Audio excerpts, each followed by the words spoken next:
¿Sabías que existe un festival en el mundo que tiene casi 70 años de antigüedad y que mezcla música, cultura y de donde salieron algunos de tus artistas favoritos y algunos de los artistas más conocidos a nivel mundial? Estoy hablando nada más y nada menos que de Eurovisión, un festival histórico de la canción en donde se llevan canciones originales. Varios países, ya voy a explicar un poquito mejor, llevan sus canciones originales y compiten desde hace casi 70 años, y en el cual estoy un poco involucrada desde el año 2021, pero particularmente el año pasado tuve el privilegio de poder ir por primera vez a Suecia, Malmö, donde se celebraba el festival, y este año voy a volver a ir. Este año se celebra en Suiza. Este es el primer video de una serie de 5 videos contándoles de qué se trata Eurovisión, sobre todo para aquellas personas de Latinoamérica que no tienen la más pálida idea, para que me acompañen en mi camino a Eurovisión. Así que empecemos. Para los que no me conocen, soy vocalísima, cantante y vocal coach, hago análisis de artistas, pero también hace varios años estoy involucrada en este maravillosísimo festival que es Eurovisión, un festival donde en este año particularmente se presentan 37 países a competir llevando una canción original que representa a cada uno de estos países y que tiene 2 semifinales, una final y que es una fiesta realmente. Ahora, se preguntarán ¿cómo conocí Eurovisión yo? Lo cual es una excelente pregunta. Resulta que estábamos saliendo de lo que sucedió en el año 2020, que por motivos de YouTube no lo puedo decir de manera directa, pero ustedes ya se imaginan que enfermedades, etc. Bueno, cuestión, estábamos saliendo del año 2020 y en el año 2021 una de mis seguidoras en directo me dice: están pasando Eurovisión, ¿te interesa verlo? Yo dije, sí, vamos a ver, hay música de otros países, siempre me interesa como conocer cosas nuevas. Entonces dije, sí, vamos a verlo. Empezamos a verlo y ese año fue, bueno, el año en el que, capaz que alguno de ustedes no lo sabe, Måneskin ganó por Italia, llevando la canción...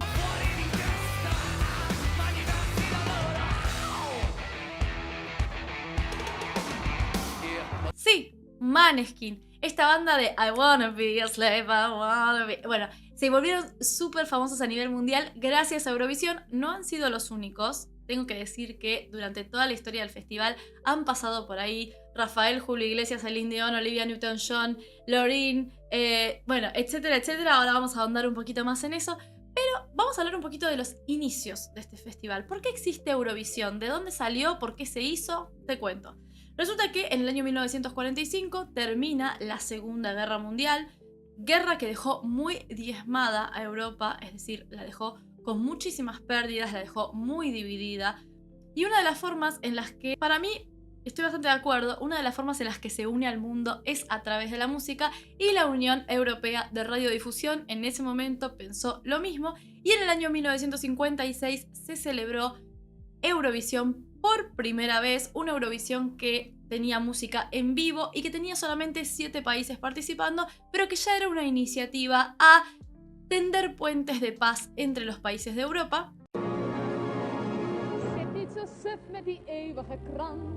Y a medida que fueron avanzando los años, se fueron sumando cada vez más países hasta llegar a haber casi 40 países en la lista de participantes de Eurovisión. Algunos países que no son de Europa, pero que han sido invitados, como es el caso, por ejemplo, de Australia, que se lo ha invitado de manera recurrente. Este año, por ejemplo, también participa Australia, y que compiten, pero más que una competencia. A mí no me gusta pensar Eurovisión como una competencia. Entiendo que para mucha gente es casi como si fuera el mundial de fútbol, pero versión música, lo cual me parece divertidísimo y cuando vas allá lo sentís de esa manera. Pero más que una competencia, me gusta mucho pensarlo como con su objetivo original. ¿Cuál era el objetivo original? Unir a la gente a través de la música. De hecho, el lema de Eurovisión en la actualidad es United by Music, unidos por la música. Y pase lo que pase, todos los años, excepto en el año 2020, por cuestiones obvias, se celebra Eurovisión con más países, con menos países, pero siempre dejándonos como esta idea de unión de culturas, es una semana en donde nos permitimos olvidarnos de todo y disfrutar de la música. Ahora, para explicar cómo funciona Eurovisión en cuanto a estructura, voy a dejarlo en manos de un experto, una persona que adora el festival y que en su amor por el festival tiene clarísimas todas las reglas y puede explicarnos muchísimo mejor cómo funciona este festival desde adentro en cuanto a su sistema de votación, que es Paco de Chico Tóxico. Así que, Paco, Todo tuyo. Hola Eurocuriosos, Vocalísima me ha pedido que colabore en su vídeo y el honor de poder explicaros cómo funciona el sistema de votación en Eurovisión. Le he dicho, muy bien, ¿cuántas horas tenemos para explicarlo? Me ha dicho, no, me lo tienes que hacer en un minuto. Y yo como, ¿un minuto? ¿Cómo explico yo esto en un minuto? Bueno, entonces, no voy a poder extenderme como normalmente quiero, pero lo voy a intentar hacer lo más resumido y lo más clarito posible para que entiendas cómo funciona el sistema de votación en Eurovisión. Eurovisión, ¿cómo se vota? Hay una cosa que tenemos que tener muy claras.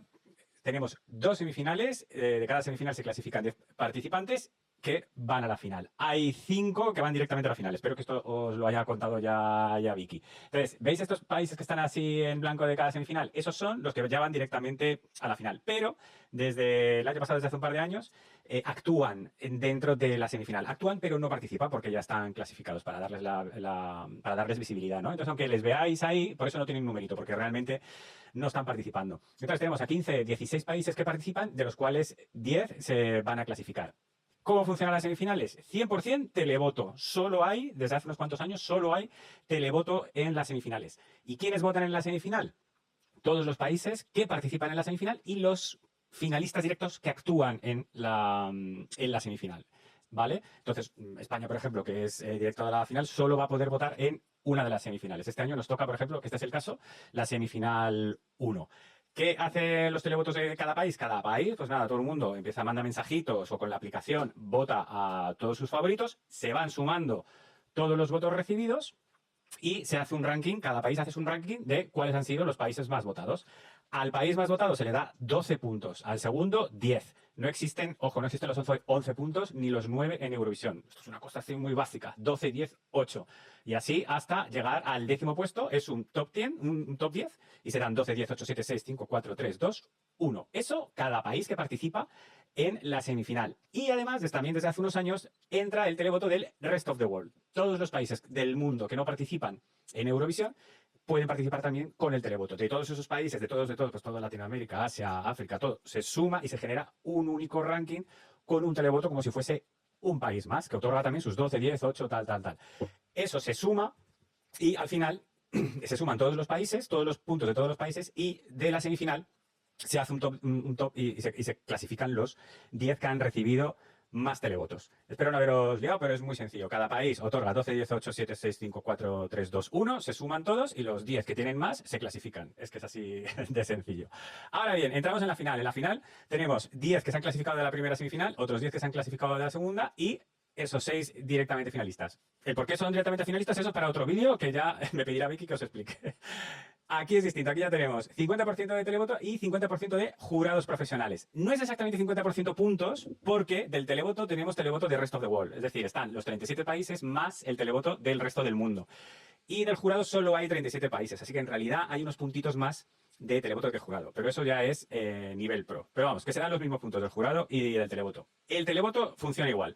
El jurado, ¿cómo lo hacen? Cada país tiene a 5 jurados profesionales y cada jurado ordena todas las actuaciones que se han visto en la final, desde primera hasta la última, según sus criterios. Se hace una media entre los 5 jurados que hay y se hace un ranking. El primero de ese jurado recibirá 12 puntos de ese país, 10 puntos de ese país, 8, 7, 6, 5, 4, 3, 2, 1. Que es, si habéis visto el concurso alguna vez, que es cuando salen aquí las personas, los vocales, a decir, estos son los puntos que ha otorgado el jurado de España o el jurado de Noruega. Ahora lo hacen más rapidito y entonces te colocan los puntos que van del 10 al 1, te los colocan directamente en pantalla. Y lo único que anuncian son los famosos 12 points, 12 points, y los famosos 12 puntos del jurado. Esos 12 puntos que anuncian siempre son del jurado. Eso lo hacen los 37 países, incluso los eliminados, O sea, todos los que han participado en Eurovisión participan en la final, también los eliminados en las semifinales. Una vez que se han dado todos los puntos del jurado, entonces ya tenemos un primer ranking que sería, pues eso, podría ser este mismo, que es cómo tenía el ranking con los votos del jurado. Ahí empieza a darse el televoto, lo mismo, se han sumado los puntos del televoto y lo que se hacen es se suman todos los televotos de todos los países y se empieza desde abajo, se empieza desde el que tiene menos puntos del jurado, ¿vale? Y entonces ahí se le van dando, se va haciendo así para ir dándole más emoción, porque normalmente pues los que también tienen más puntos del jurado también tienen el televoto, pero bueno, y se va país por país dando el televoto de cada país hasta que al final se completa el ranking, se suman los puntos y ya tenemos un ganador. En fin, Es más sencillo de lo que parece, que quizás lo he complicado demasiado, pero que es muy sencillo. En las semifinales, solo televoto. Cada país da 12, 10, 8, 7, 6, 5, 4, 3, 2, 1, se suman y tienes a 10 finalistas. Y en la final, pues tienes ese televoto y unos jurados de cada país que también dan 12, 10, 8, 7, 6, 5, 4, 3, 2, 1. Se suma todo y ahí tienes al ganador. Vicky, muchas gracias por pedirme participar. Yo, de verdad, que lo he intentado hacer muy cortito, pero yo no puedo, no soy capaz. No puedo. Lo he intentado resumir todo lo que he podido. Un abrazo muy fuerte. Muchas gracias, Vicky. Para que se den una idea, a lo largo de las décadas en las que se ha celebrado Eurovisión, piensen que su festival, como les decía antes, que tiene casi 70 años de historia, han surgido, gracias al festival, muchos artistas que formaron parte y forman parte de la cultura popular musical mundial. Como es el caso, por ejemplo, de ABBA, este cuarteto sueco que en el año 1974 se presentó con el temazo que es Waterloo.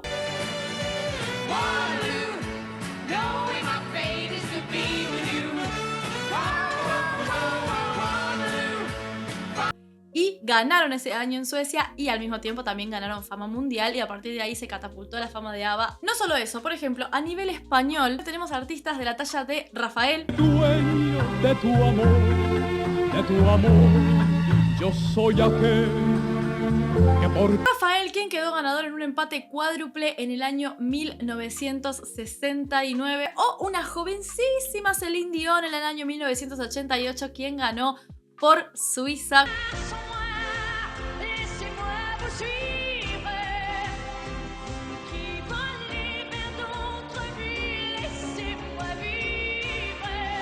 Con un temazo, qué temazo que es esa canción, por favor. Y creo que es la única canción que le he escuchado a Celine Dion cantar en francés. Excepto en los Juegos Olímpicos, ¿no? Claro está. Además del caso de Måneskin, que ya mencioné anteriormente, tenemos, por ejemplo, a una joven Olivia Newton-John, quien participó por Reino Unido en el año 1974, o al mismo Julio Iglesias, quien no ganó Eurovisión, pero participó en 1970 y a partir de ahí se catapultó su carrera en Europa. Eurovisión suele ser como un semillero de artistas que luego se dan a conocer a nivel mundial. ¿Todos los artistas se dan a conocer a nivel mundial? No, algunos. Sin embargo, siempre es un buen crisol para conocer la cultura musical de Europa a través de los años. Para darles una idea y para que se sientan un poquito más familiarizados con este festival, porque al estar en otro continente decimos como, bueno, ¿qué nos puede llegar a importar? En mi caso particular, siempre me parece súper interesante para seguir nutriendo el oído musical, no quedarse con la música que está de moda en tu país, la que es mainstream, la que te quieren enchufar a toda costa las discográficas, sino como abrirte un poquito más al mundo y descubrir festivales como estos que te hacen conocer música que no escucharías de otra manera. Para que se sientan un poquito más familiarizados, había un festival en Latinoamérica donde de hecho salió José José, donde se impulsó la carrera de José José, que es la OTI. No saben que pensando en tu amor,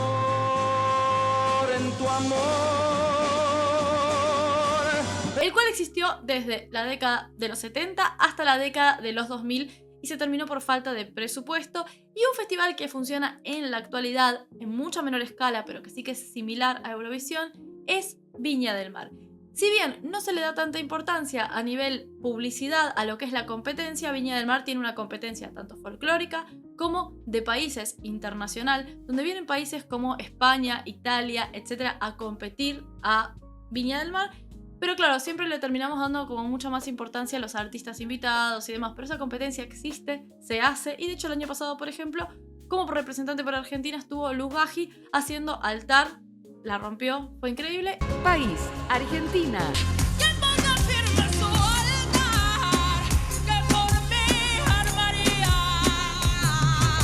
En un par de meses nada más, exactamente el 7 de mayo me estoy yendo a mostrarles un poquito mejor Eurovisión desde adentro. Es el segundo año que lo hago. Por eso me tomo el tiempo de hacer esta serie de videos para que me acompañen en ese viaje sabiendo un poquito más. Porque entiendo que el año pasado, si bien también hice una cobertura del festival desde el festival, no quedaba muy claro qué es lo que estaba pasando. La gente no entendía por qué hacía una Argentina en el medio de Eurovisión. La gente de Latinoamérica no entendía que había ido a hacer a Eurovisión. Este año quiero dejarles claro que es el festival de la música más grande del mundo, que lo disfruto inmensamente, que se conocen canciones espectaculares. De hecho, más adelante en los próximos videos les voy a estar contando un poco de las canciones de este año, aunque tienen una playlist haciendo reacción a todas las canciones que se presentan este año. La tienen por acá, por acá. Y van a poder estar viendo eso, van a poder estar viendo mi top personal de las canciones que se presentan este año y por qué lo armé de esa manera. Pero voy a estar haciéndoles este caminito para que cuando lleguemos a Eurovisión estén súper informados y súper metidos adentro de este mundo que es maravilloso. Cuéntenme ustedes si ya conocían el festival, si no lo conocían, qué les gusta del festival y qué canción les gusta de este año. Los leo en la cajita de comentarios y nos vemos en el próximo video de esta serie de Mi Camino a Eurovisión. Les mando un beso gigante. Adiós.